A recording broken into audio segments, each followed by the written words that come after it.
तो चलिए अब हम लोग पढ़ रहे हैं आपका पेंक्स साइकिल ऑफ इरोजन। इसको ना मतलब कि देखिए यूपीएससी अलग अलग मतलब टर्म के साथ पढ़ मतलब पूछा हुआ है। Slope replacement theory, German thought, मतलब ये ऑफलैंड फॉर्म, ये सब सारी चीज़ें जो है ना एक ही है आपका।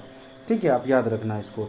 देखिए मतलब कि पेंक जो है सो वो भी बहुत बड़े जियोलॉजिस्ट थे, लेकिन इनके काम को ना मतलब कि उतना सम्मान नहीं दिया गया जितना कि ये हकदार थे। ठीक है, तो इसमें शुरू में क्या हुआ आपका, इसके पीछे जो कारण था वो था आपका कि इनकी अनटाइमली डेथ हो गई थी।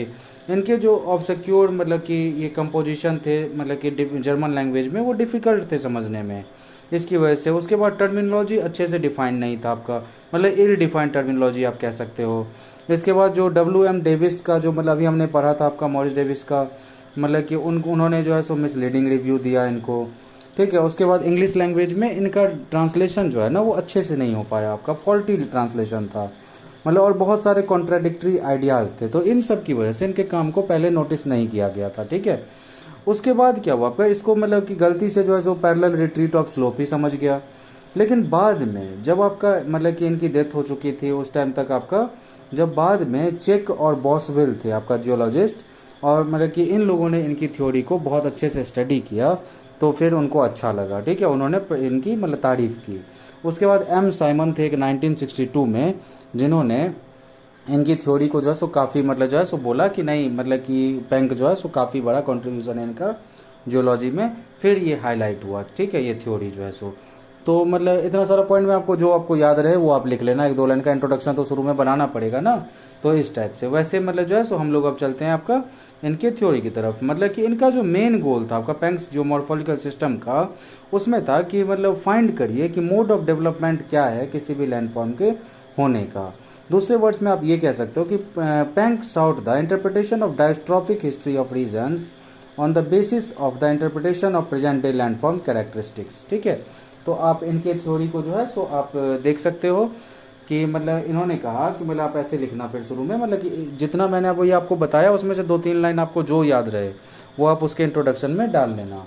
और दूसरा फिर उसके बाद स्टार्ट करना कि Penck divided stage of cycle of erosion, ठीक है, is known as Entwicklung, ENTWING लंग स्टेज। ठीक है, मतलब कि पेंक ने जो साइकिल ऑफ इरोजन था ना उसको डिवाइड किया मतलब कि स्टेजेस में, जिसका नाम था आपका इंटविंग लंग स्टेज। ठीक है, इन्होंने दो तरह के स्टेजेस में मतलब बांटा इसको। पहले था कि इंक्रीज, अब लिखना फर्स्ट नंबर डाल के कि इंक्रीजेज इंटेंसिटी ऑफ इरोजन, जैसे मैंने डाला हुआ है। और दूसरा में कांस्टेंट इंटेंसिटी ऑफ इरोजन, जो मैच्योर स्टेज था आपका, मतलब कि उसको तीन स्टेज में बांट दिया गया आपका, फेज 1, फेज 2, फेज 3 में।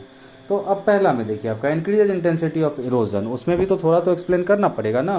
तो उसको एक्सप्लेन ऐसे करिएगा कि as in the initial premier of stages the rate of erosion increases. अब जाहिर सा बात है शुरुआत हो रही है तो मतलब पावरफुल है, काइनेटिक एनर्जी की कमी तो कोई है नहीं, तो बहुत ज़्यादा इरोजन होगा आपका। और मतलब कि because the rate of upliftment increases, मतलब अपलिफ्टमेंट जो है ऊपर मतलब कि ऊपर बढ़ने की जो आपका ये स्पीड थी वो बढ़ रही थी, जिससे क्या हुआ आपका कि स्ट्रीम जो है सो इंसाइज मतलब कि इंसाइज हो गया आपका, इंसीजन हुआ। और ये आपका obliteration of the featureless character and started developing narrow valleys. ठीक है, और इस तरह से क्या हुआ आपका नैरो वैली सब बनना जो है सो स्टार्ट हो गया।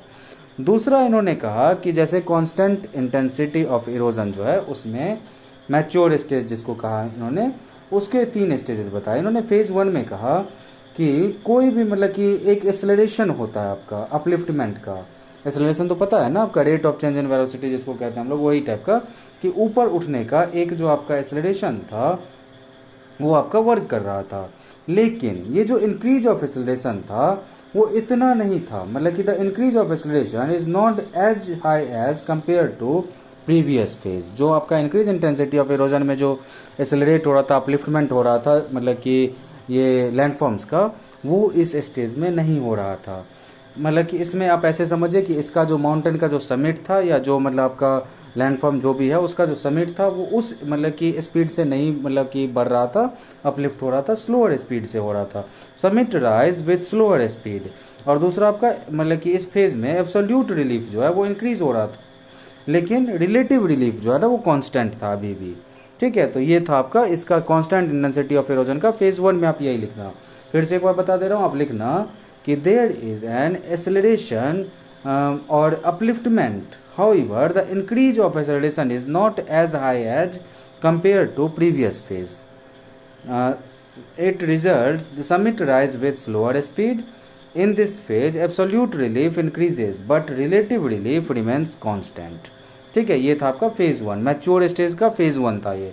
फेज 2 में क्या था आपका वो समझिए कि जब इंडोजेनेटिक फोर्स जो है सो आपका वो मतलब आपका वीक हो जाता है, मतलब कि as endogenetic forces become weak, तो समिट जो है ना वो क्या हो रहा है आपका, ना तो बढ़ता है और ना ही घटता है. The summit neither increases not decreases. अब इसके बाद बोल रहा है कि एंडोजेनेटिक फोर्सेस जब आपका वीक है are weak but rising is still is rate of upliftment is very very slow. जो आपका एक्सेलरेशन था मतलब कि अपलिफ्टमेंट का वो बहुत ही ज़्यादा कम हो चुका है, बहुत ही स्लो है, लेकिन समिट जो है वो ना तो बढ़ रहा है ना घट रहा है. तो अब इसमें देखिए कि rate of upliftment decreases, the rate of valley disintegration also decreases. अब ऐसे समझिए कि वेलोसिटी अगर डिक्रीज हो जाएगा आपका, वेलोसिटी डिक्रीजेज विच डिक्रीजेज एब्सोल्यूट रिलीफ ऑल्सो, और इरोजन ऑफ जो वैली है आपका मतलब कि उससे क्या होगा आपका, मतलब कि फ्लोर जो है वो राइज करेगा, और इससे ये पता चलेगा कि दोनों क्या होगा, एब्सोल्यूट रिलीफ और रिलेटिव रिलीफ वो कांस्टेंट रहेगा आपका. तीसरा फेज में क्या बोला इन्होंने कि अगर मान लीजिए कि मतलब देयर इज कंप्लीट, ठीक है, एब्सेंस मतलब कि एंडोजेनेटिक फोर्स जो है सो आपका एब्सेंस ऑफ एंडोजेनेटिक फोर्स जो है सो आपका हो गया है, ठीक है, और मतलब कि पूरी तरह से जो है सो आपका अपलिफ्टमेंट जो है सो लगभग में बंद हो चुका है, ठीक है.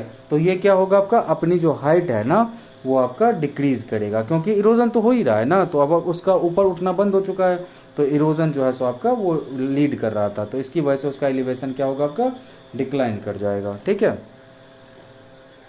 डिक्लाइन कर जाएगा. अब इसके बाद thus there is no upheaval to offset the effect of down cutting, thus the valley continues to be deeper and these changes in layer. In this stage absolute relief decreases but relative relief increases. ठीक है, तो ये था आपका Penck का theory. ठीक है, अब इसके कुछ क्रिटिसिज्म है जिसको हम लोग देख लेते हैं.